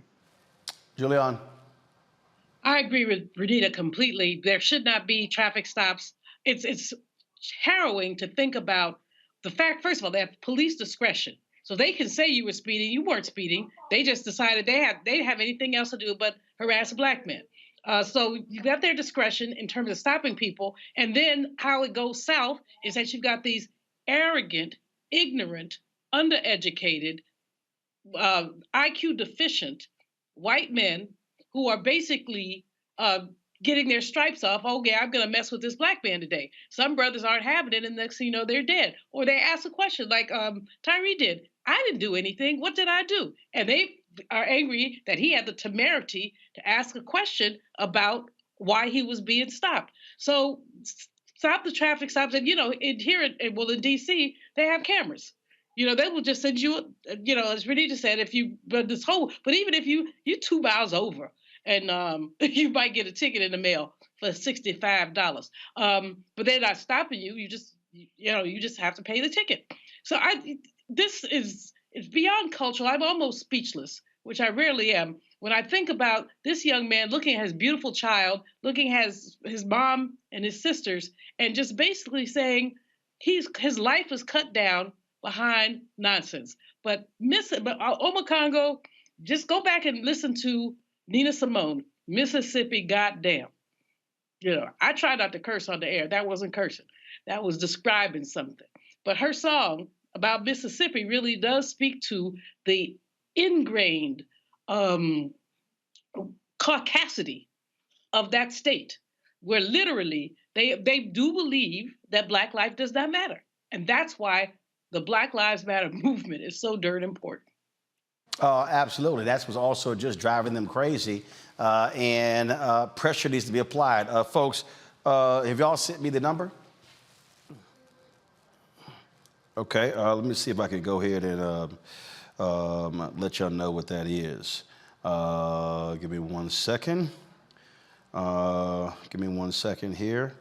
Be sure to type this down, folks. Again, if you're going to reach out to the Attorney General's Office of Public Integrity, call 601-359-3680, 601-359-3680. The U.S. Attorney for the Southern District of Mississippi is Darren Lamarca. That's DARREN.LAMARCA at usdoj.gov. You can also reach out to a couple of other people, Lindsay Crawford and Shirley Summers. Lindsay Cranford, LINDSAY.Cranford, CRANFORD at AGO.ms.gov. Shirley Summers is SHIRLEY.Summers, SUMMERS at AGO.ms.gov. And then the Attorney General Lynn Fitch, 601-359-3680. Email Lynn Fitch at lynn.fitch, FITCH, at ago.ms.gov. We'll put a graphic together and share that with you as well. We want you to call and email them in demanding answers as to this investigation in the shooting death of Jalen Lewis there in Jackson, Mississippi. And so please do that. All right, folks, got to go to break. We come back. More on Roland Martin Unfiltered on the Black Star Network. Don't forget, follow us. Download the Black Star Network app, Apple phone, Android phone, Apple TV, Android TV, Roku, Amazon Fire TV, Xbox One, Samsung Smart TV. Look, nobody's doing what we're doing here on Roland Martin Unfiltered. Nobody has as much black news content on a daily basis that we do. No other black-owned media outlet. This is why we do it for you, covering the stories that nobody else wants to cover and giving voice to the issues that matter. We'll be right back.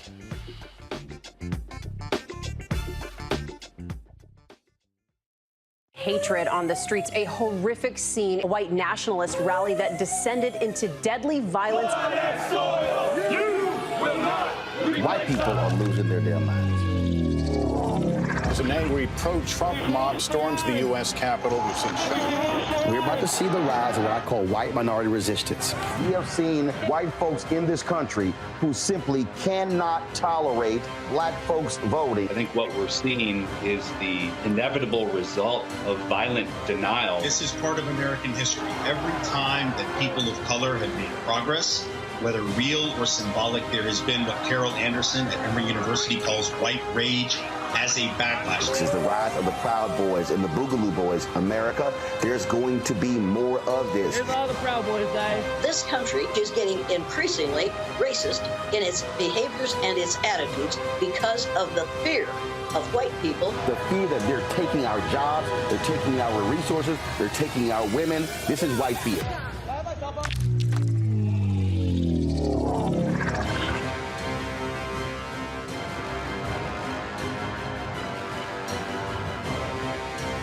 The next Get Wealthy with me, Deborah Owens, America's Wealth Coach. I'm sure you've heard that saying that the only thing guaranteed is death and taxes. The truth is that the wealthy get wealthier by understanding tax strategy. And that's exactly the conversation that we're going to have on the next Get Wealthy, where you're going to learn wealth hacks that help you turn your wages into wealth. Taxes is one of the largest expenses you ever have. You really got to know how to manage that thing and get that under control so that you can build wealth. That's right here on Get Wealthy, only on Black Star Network. Hi, y'all doing? It's your favorite funny girl, Amanda Seals. Hi, I'm Anthony Brown from Anthony Brown and Group Therapy. What up, I'm Lana Well, and you are watching Roland Martin Unfiltered. Sir, Atlanta is building a massive facility that's being called Cop City. Now, a Georgia climate protest to protect the environment has turned violent in the city following the death of a local organizer.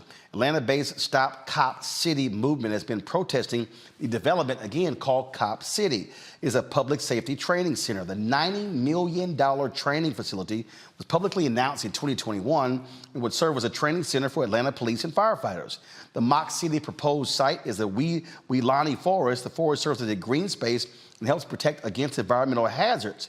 Protesters met at the intersection of fighting police expansion, gentrification, and the displacement of low-income residents, and the protest turned violent when police fatally shot an environmental activist named Tortuguita on January 18th as Georgia law enforcement worked to clear protesters from the site. Recently, morning Tortuguita has turned violent with clashes between protesters and police. To break down what is happening in Atlanta, we have Kamau Franklin, founder of Community Movement Builders, Inc. Kamau, glad to have you on the show. So there's this cop city. I've seen city officials talk about how it is important in terms of a training for first responders.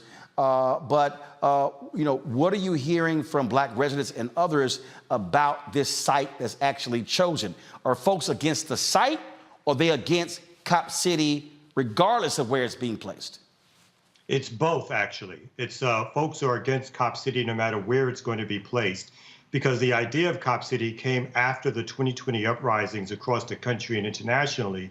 And the elected officials decided to build Cop City, in their words, not ours, as a way to help the morale of the police department. And so the idea of Cop City is one in which it is a militarized police base, a militarized police center. They're going to have a space for a Black Hawk helicopter pad. They're going to have over a dozen firing ranges, a mock city to practice urban warfare, military-grade training centers. They're going to have spaces to detonate explosives.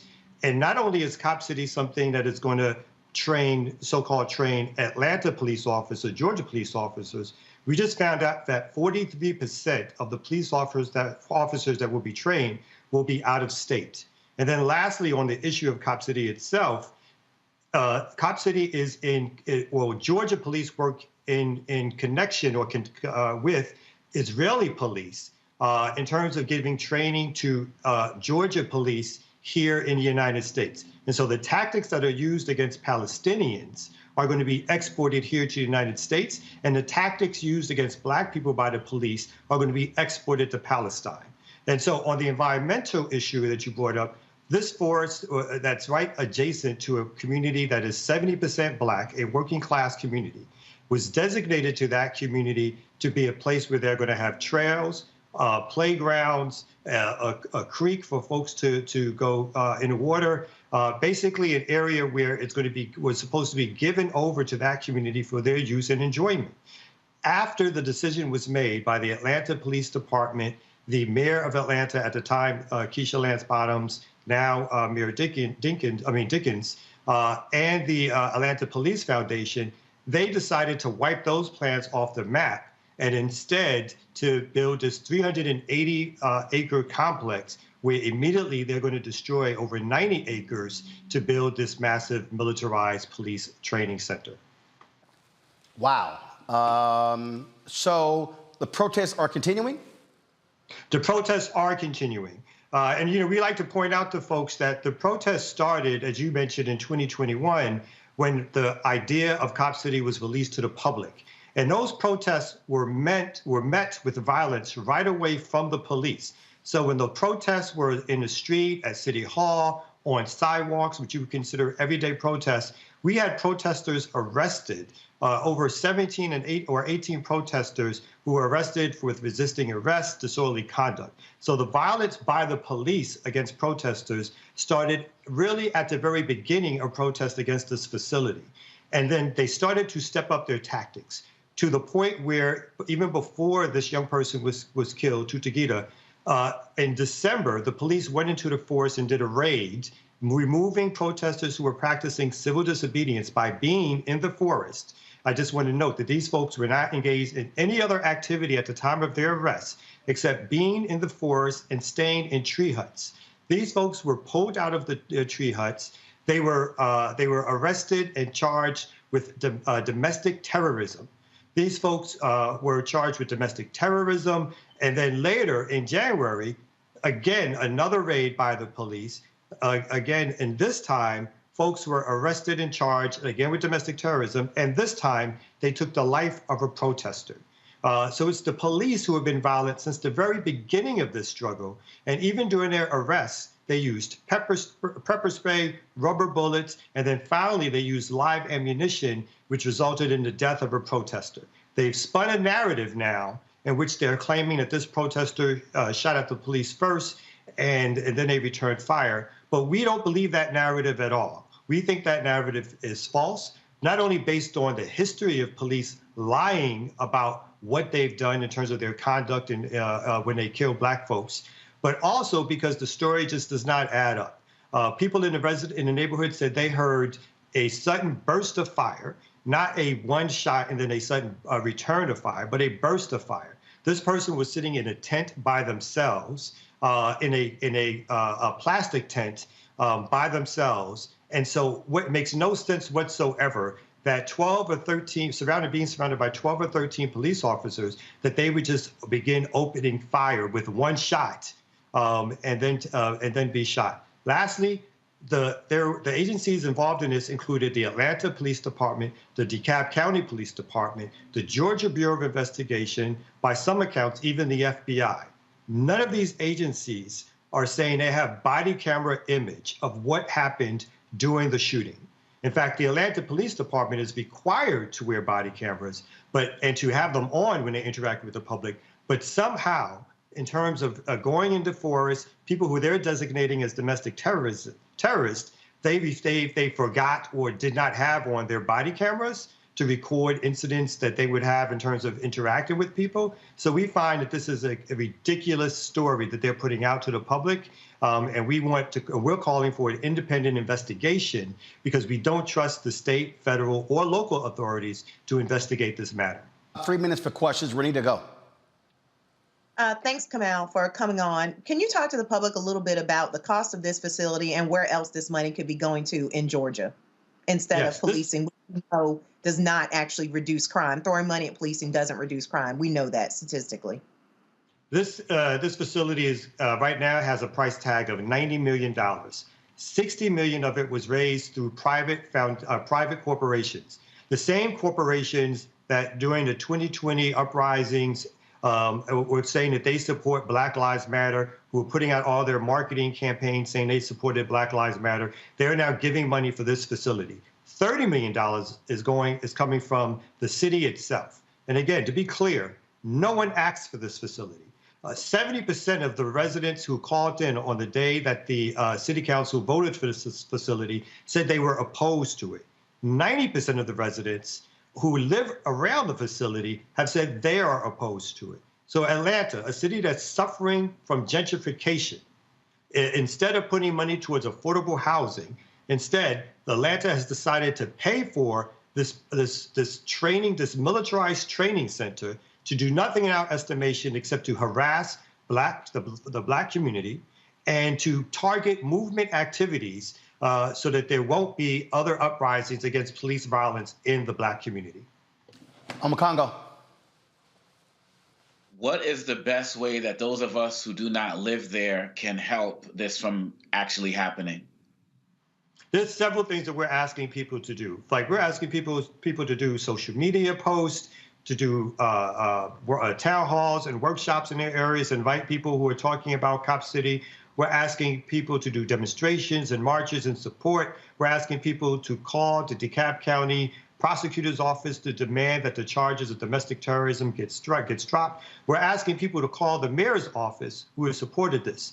What's important to note here again, Atlanta, which claims to be the Black Mecca, it is under this Black Democratic leadership that Atlanta has gone from a overwhelmingly Black city, 60%, to one that is now 49% Black. One, again, that is gentrifying tremendously as they invite in these large-scale corporations and their workers, their middle-class workers, to replace the Black folks who built this city. So this is something that we ask folks to do, to be on the ground, to call the mayor, to call the city council, to divest from some of the corporations who are involved in this. And that is the only way that we're going to be able to stop Cop City. Julian? I'm interested and concerned about the erosion of the quality of life for people in the contiguous place contiguous to Cop City. You talked about the land being used for leisure, for swimming, the creek, et cetera. There are not that many opportunities for Black people in urban areas really to have that kind of leisure. Speak to me about the quality of life and what this means to have this sitting right next to a Black community. I think about 45 seconds, go. I think in addition to the things I just mentioned, Once they tear down this forest, the Southeast Atlanta, where this complex will be built, is famous for excessive flooding. Once they tear this forest down, there's going to be more flooding that's happening in this neighborhood. Again, the taking away of people's ability to have access to green spaces, climate change, which is happening. This is going to do nothing but great damage. The noise pollution from the weapons that's going to be going off and the chemical weapon usage that's going to be leaked out into the larger community. This is nothing but a disaster for that working class Black neighborhood, which is adjacent to Cop City. All right, Kamau, we certainly appreciate it, man. Thank you so very much. Appreciate you having me. All right, folks, that is it for us. Renita, Makongo, Julian, we certainly appreciate it. Thanks for joining us on today's panel. Folks, don't forget to support Roland Martin Unfiltered for the NAACP Image Awards. Go to vote.naacpimageawards.net. And what you can do is you can vote there. Again, go to that, scroll down to the category, Outstanding News and Information, Series of Special. Select the category, scroll to hashtag Roland Martin Unfiltered, Black Votes Matter, Election Night Coverage. Click on Vote, then scroll down to back to categories, click on Submit Votes.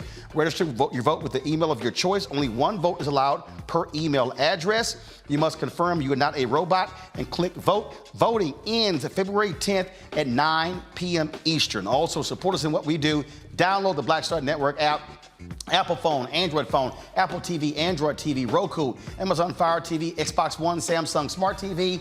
Join our Brina Funk fan club. Your dollars allow us to travel to Daytona Beach on this Friday to cover the news that matters. Check and money orders. Go to P.O. Box 57196, Washington, D.C. 20037-0196. Cash App, $RM Unfiltered. PayPal, R Martin Unfiltered. Venmo is RM Unfiltered. Zelle is Roland at RolandSMartin.com. Roland at RolandMartinUnfiltered.com. Get my book, White Fear, How the Browning of America is Making White Folks Lose Their Mind. Amazon, Barnes & Noble, Target, download it from Audible. And we will be in Daytona Beach on Friday for a community forum regarding Bethune-Cookman University. We're going to be at a Hope Fellowship Church. Doors open 5 p.m. We are live 6 to 8 p.m.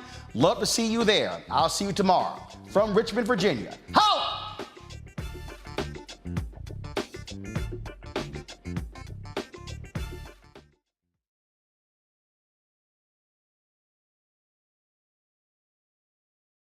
Black Star Network is here.